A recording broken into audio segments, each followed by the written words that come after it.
Now, students, so I've been having a discussion with Anne, and we're looking at this detail here, is the eaves detail. So what I was saying was that this doesn't accurately reflect the pitch of the roof, and I think that was causing a problem. And this is the solution that I came up with. Now, remember that there are 2 or 3 ways to do everything, and Anne, Sean, and Maura and Olivia are saying that perhaps the wall plate should be down here at this level so that it's under the bottom chord of the truss.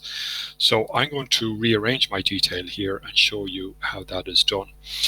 Now currently, and I want to point this out to you, is that we have our wall makeup here which is attached to the roof.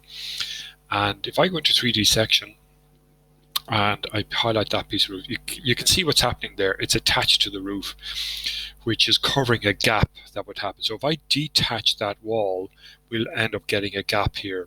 So that's not possible to do. So we've got this little anomaly that we need to work with. Now, the way we deal with that is in our detail here.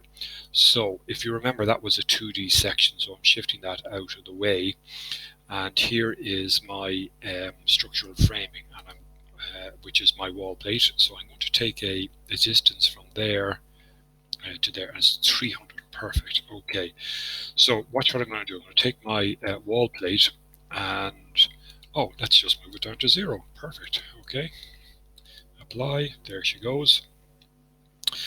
And it is sitting where it should be. Let's just see if I can tab here and see what's going on with this thing here.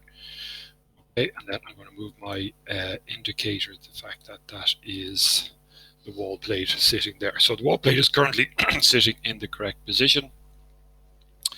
What has happened is that the blockwork inner leaf now has continued on up, so that, as I explained up there, so we need to perhaps get rid of that. Remember, we put in a masking region here. So see if we can delete that and see if I can pick up that masking region.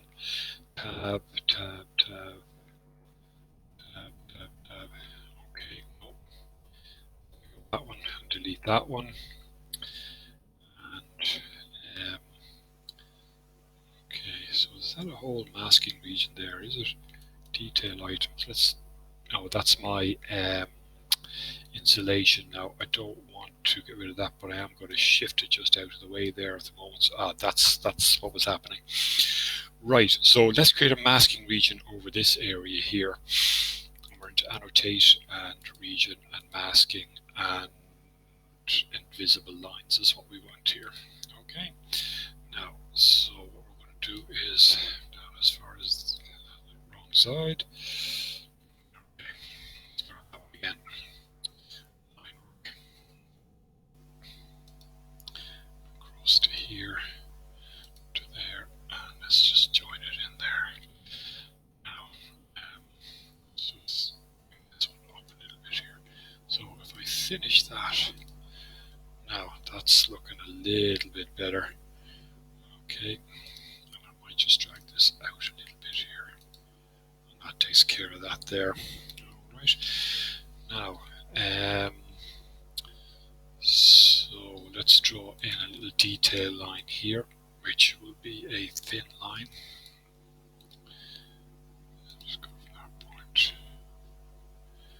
to that point. Now let's continue to truss down. So you can see that the bottom chord is sitting now on top of that. I'll get rid of that little line there as well. Now that's my repeating detail item, so I'll put it in around here.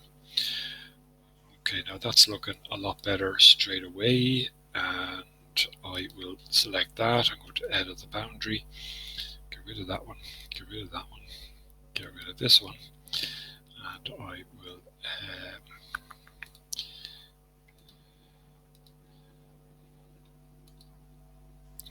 see if I can trim those two together. Alright, now I can shift that back into position like so. Now, probably just need to drop this down by a brick or two.